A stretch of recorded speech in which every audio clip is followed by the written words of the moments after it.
vois que vous avez approché différents cabinets juridiques pour justifier le montage qui apparemment a l'air de se décider.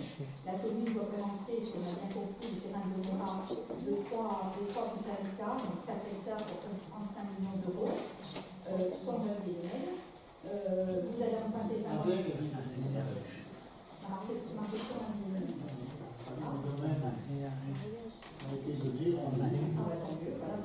question voilà, donc si vous pouvez nous communiquer, c'était une de mes questions, parce que dans le document, c'est marqué sans œuvre des vous faites un emprunt de 50 millions, donc il faudra avoir un peu la banque, la levée de taux, etc. Ensuite, vous allez vendre de PLV à Citalios, ces terrains, ça fait longtemps, je ne sais pas. Et en contrepartie, vous auriez 13,5 millions d'équipements publics sur un terme de la surface foncière, sur un hectare. Donc, vous pouvez avoir un peu de renseignements complémentaires sur ce montage et où on est alors, d'une façon générale, s'agissant de l'ONERA, les choses sont en train d'évoluer.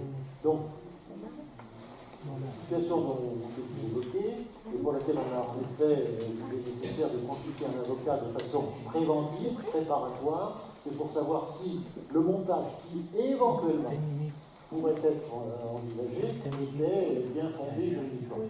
En réalité, maintenant, les choses ont un peu évolué, et notamment depuis avant-hier, il y a eu une réunion chez le préfet à ce sujet, avec les services de l'État, l'ONERA, etc. Et ce n'est pas du tout comme ça que les choses vont se passer.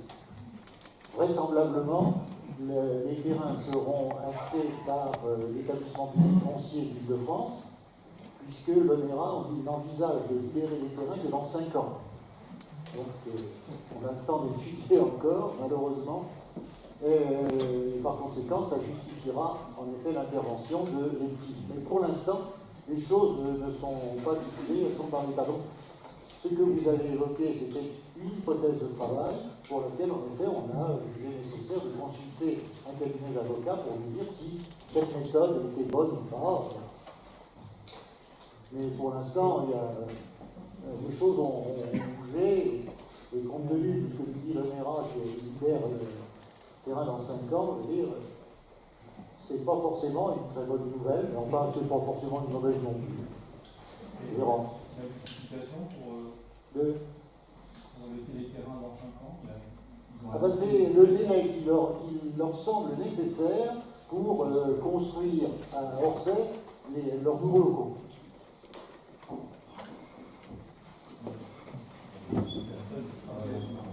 Mais s'ils ont besoin d'acquisition de terrain pour construire de nouveaux locaux. Ah oui, forcément. Donc ces terrains vont être vendus avant les 5 ans. Oui. Donc ils vont être vendus à Citalios? Non. Ils sont vendus à l'EPI, l'établissement public foncier de l'Orsay, qui est la seule entité capable de porter les terrains pendant 5 ans. Et son intervention est justifiée puisqu'il y a 25% de logements sociaux qui sont prévus. Je ne sais pas encore. Voilà, c'est ce qui se décide. Et est-ce que vous avez réussi à savoir combien de personnes travaillent encore? À Châtillon, 550, nous disent-ils. Ah bon? Oui, moi ça me surprend aussi, mais j'ai été répété 2 fois au secrétaire général. 550.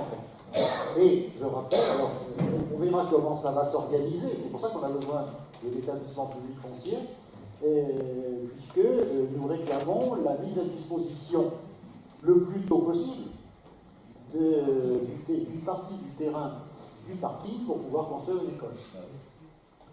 Je rappelle que c'est exactement ce qui avait été prévu et voté par le conseil municipal en 2011, et que ça n'a pas changé de tout. Excusez-moi, une question concernant le point 116 maintenant. Juste pour conclure, monsieur le maire, nous on réitère évidemment, puisque vous le savez, la nécessité d'une emprise foncière, notamment pour la question d'un lycée ou d'une annexe au lycée, a besoin d'un certain nombre d'hectares. On réitère évidemment la nécessité d'étudier cette question-là. Il y a énormément d'attentes.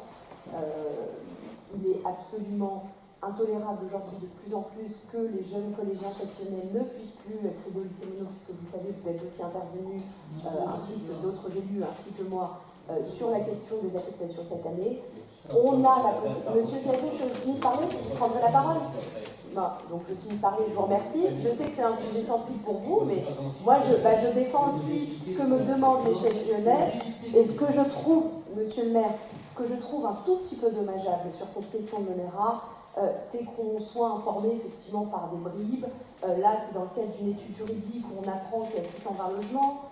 Vous nous dites qu'il y a préemption, là vous nous dites finalement il n'y a plus préemption. À un moment donné, je crois qu'il faut... Enfin, on ne s'amuse pas avec l'action publique, monsieur le maire. Donc, organisez les choses correctement. Mais dans ce cas-là, pourquoi vous nous faites passer cette note? La sérénité du débat, bien sûr, cessez d'être désagréable et à la limite insultant. Vous savez très bien, nous avons voté en 2011 un plan qui est celui pour lequel on essaie d'avancer malgré les réticences de l'ONERA. Vous n'y trouvez rien, c'est comme ça. Bon, donc ça n'a rien changé. Les 620 logements, ils étaient inscrits dans la délibération qu'on a votée en 2011. Et depuis 2011, monsieur le maire, Châtillon a pris combien d'habitants supplémentaires? Combien est-ce qu'il y a aussi de programmes immobiliers à Camargue qui impactent l'affectation des lycéens à Monod? Les choses évoluent, monsieur le maire. Il y a 7 ans. Si vous voulez parler du lycée, vous êtes bien avisé de la chose, puisque je crois vous siégez dans ces honorables institutions du Conseil régional, et vous savez très bien que c'est le Conseil régional qui décide.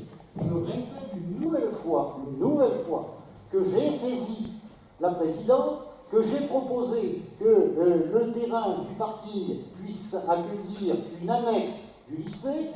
Le conseil régional veut qu'on lui donne le terrain, Non, mais attendez, soyons clairs. Monsieur, dans le Parisien, monsieur le maire, vous avez été interrogé, la présidente Valérie Pécresse confirme, lorsque effectivement les terrains ont été réservés, et indépendamment des questions politiques, et à Bagneux et au Plessis-Robinson, et que la question justement du lycée à Châtillon s'est posée, vous avez répondu, je vous cite, et c'est dans le Parisien, on peut récupérer, il n'y a pas d'emprise foncière suffisamment disponible à Châtillon. Moi, je suis très heureuse que vous repreniez cette idée.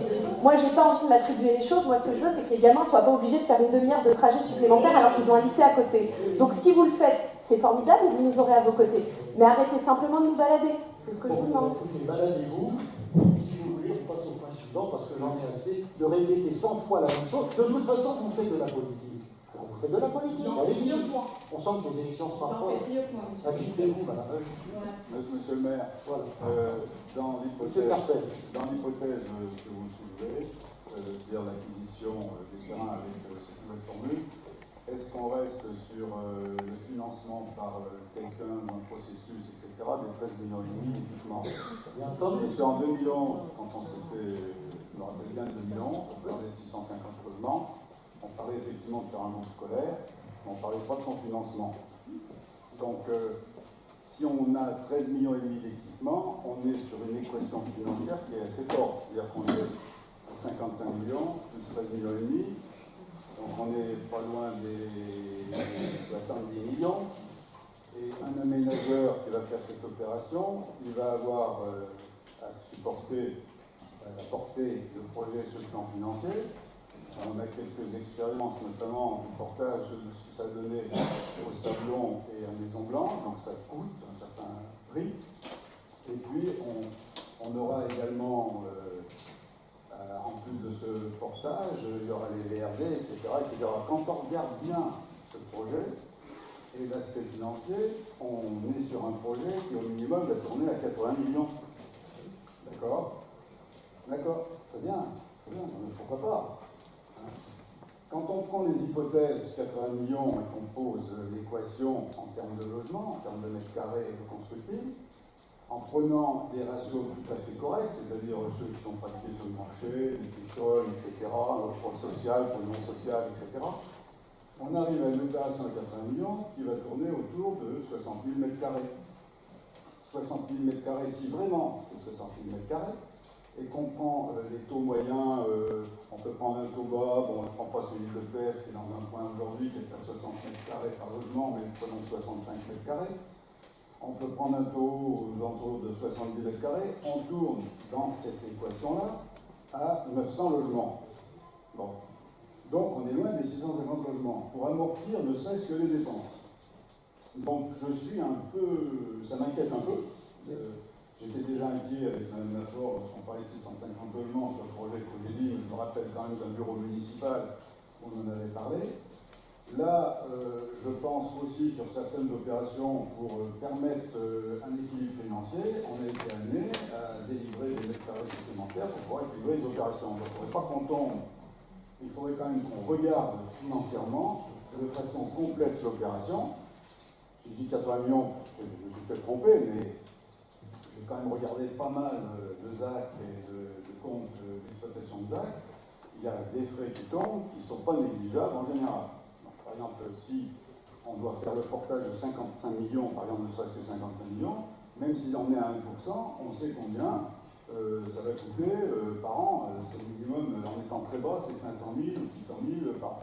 Donc, je veux dire par là, si c'est 80 millions, l'équilibre à trouver ne peut pas se trouver tout seul, sans partenaire, avec Châtillon. C'est fabuleux. C'est fabuleux, vous avancez les uns et les autres des chiffres et vous les balancez comme ça, comme si vous déteniez la vérité. Je rappelle, avec la dernière fermeté, que nous avons en 2011 voté le schéma de cette opération. Elle n'est réalisable. Et pour ce qui me concerne, je ne mettrai ma signature que si les conditions que nous avons fixées en 2011 sont respectées. 620 logements. 620 logements, pas 650, pas 700, pas 900, 620 logements, non, 620. J'enquête, je sais encore ce que je fais. Donc je ne signerai que s'il y a bien 620 logements et s'il y a bien 13,5 millions d'équipements publics pour payer l'école, un gymnase et l'extension du parc André Malraux. Voilà, c'est clair. Je ne vois pas pourquoi on va chercher midi à 14h. Tout ce que vous inventez, c'est de la fabulation. Voilà. Monsieur le maire, vous confirmez qu'il n'y aura pas d'annexe à Monod? Ils ne veulent pas d'annexe. Ils ne veulent pas d'annexe. Qu'est-ce que vous racontez? Je vais vous expliquer tout à l'heure. Mais parce qu'à l'éducation nationale, ils ne veulent pas d'annexe. Voilà, c'est tout. Alors, si tu veux bien, je redis une autre fois encore que le Conseil régional demande que le terrain dont il veut la grande disponibilité, qu'il soit accessible, etc., il veut qu'on le lui remette gratuitement. Et là, pour le coup, mesdames et messieurs, pour le coup, le conseil municipal, la commune de Châtillon est incapable de financer 55 millions de terrains pour le donner au conseil régional pour faire un lycée. Voilà, c'est tout. Le reste, on peut phosphorer à tout va. Ça n'est pas possible. Ça n'est pas possible. Ça n'est pas possible. Voilà. Donc, vous pouvez y arriver. Moi, je ne fais pas de démago. Non, mais vous pouvez tout dire. Non, et Marne-la-Coquette, pardon. Il n'y a pas de lycée non plus à Marne-la-Coquette. Ni à Fontenay. Il y a un lycée privé, monsieur Gaillard. Le lycée, il sera. Il y a un minima un lycée Bon. privé. Vous voulez un lycée privé alors? Il y a un minima un lycée privé. Nous n'avons pas d'infrastructure pour les lycées. Voilà, enfin, moi je m'arrête au fait. Voilà. Bien, autre question. Monsieur Le Lièvre, vous vouliez dire quelque chose? Oui, concernant l'opération Onera, enfin, si on peut en parler encore, à court terme, disons, vous ne prévoyez toujours pas de consultation des Châtillonnais sur cette question. Vous considérez que la décision a été prise? Enfin, c'est fabuleux quand même. C'est fabuleux. Il Lorsqu'on y a a voté la modification du PSU en 2011, nous avons multiplié les réunions publiques, on en a fait au moins 2 sur ce sujet. Lorsqu'on aura quelque chose à dire, aujourd'hui je suis incapable de vous dire des choses précises, sauf ce que je viens de répéter, qui sont les conditions que je mets à ce que la ville donne son accord. Quand on aura des choses précises, naturellement on informera et on consultera, naturellement. Mais il y a encore un point quand même que ni les uns ni les autres m'ont souligné, c'est que ce qui se passe actuellement avec la loi Elan met en cause le financement du logement social. Et là-dessus, il faudrait aussi que la ville se positionne positionne. Qu'est-ce qu'on se positionne? Les parlementaires, il y a une majorité qui soutient M. Macron, les parlementaires votent n'importe quoi. Vos amis sur la loi Elan, D'accord avec vous? Les parlementaires votent n'importe quoi. C'est pas notre faute. Moi, je suis contre. Contre tout ce qui se fait. Contre la loi Elan, contre l'organisation de la région parisienne. Je suis contre tout. Voilà, c'est tout. D'ailleurs, je vous le manifesterai tout à l'heure quand je vous demanderai un vote de défiance à l'égard du PMMH. Voilà. Malheureusement, c'est pas, on en parlera tout à l'heure, mais malheureusement, c'est pas toujours pour les bonnes raisons. Ah, mais ça, les raisons. De toute façon, nos raisons sont jamais bonnes, naturellement. Simplement, monsieur le maire, pour arrêter sur ce sujet-là, je rejoins monsieur Le Gall, c'est-à-dire qu'effectivement, là, vous avez la possibilité aussi, le plus largement possible, peut-être, de concerter la population. J'entends que vous n'avez pas encore tous les éléments, mais peut-être. Sur quoi? Mais concertez-les, monsieur le maire. Sur quoi? Sur leur cadre de vie, sur leur vie, sur ce qu'ils souhaitent, monsieur le maire, c'est l'action publique, Oui, parce que qui vous nécessite de la concertation, pas de l'information a posteriori. D'accord. Bien, question suivante.